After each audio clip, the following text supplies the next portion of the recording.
కొత్త బస్సులు వేయడానికి చాలా వేశారు, ప్రైవేట్ ట్రావెల్స్ చాలా వేశారు, కానీ ఉపయోగం లేదు. ఒకేసారి 50% పెంచారు. అంటే సరిగ్గా డ్రైవింగ్ సీట్ మీద అవగాహన లేనిలో కూడా డ్రైవింగ్ తీసుకొచ్చి కూర్చొని పెట్టి డ్రైవింగ్ ఇస్తున్నారు.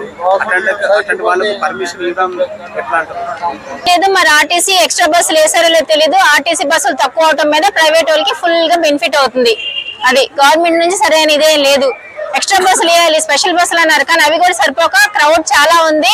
అతికి మించిన జనాలు బస్సులో కూర్చున్నారు. అది హెల్త్ కూడా మంచిది కాదు, అసలు వెంటిలేషన్ ఇదేమి లేదు. దానివల్ల ప్రైవేట్ ట్రావెల్స్ విపరీతంగా పెంచారు అండ్ వాళ్ళకి అడ్వాంటేజ్ అయింది. ఇక్కడ బస్సులు గవర్నమెంట్ బస్సులు తక్కువ ఉండటం మీద ప్రైవేట్ ట్రావెల్ కి బెనిఫిట్ అండ్ అడ్వాంటేజ్ ఉంది. వాళ్ళు ఎక్కువ బస్సులు అయితే పెంచారు ప్రైవేట్ వాళ్ళు, కానీ దాంతో పాటు రేట్లు కూడా విపరీతంగా పెంచారు.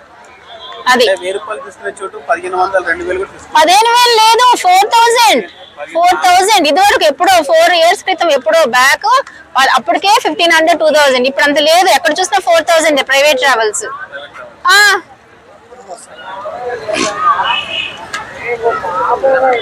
మరి జనాలు ఇంత ఇబ్బంది పడుతుంటే గవర్నమెంట్ ఏం చేస్తున్నామో, ప్రైవేట్ ట్రావెల్స్ ని అసలు పట్టించుకుంటుందా లేదా ఏంటన్నది తెలీదు. గవర్నమెంట్ ఉద్యోగాలు ఇలాంటి ఆర్టీసీ బస్సు ఉద్యోగాలు ఇస్తే గవర్నమెంట్ హెల్ప్ అయితే వాళ్ళకి ఎక్స్పీరియన్స్ ఉంటుంది కదా.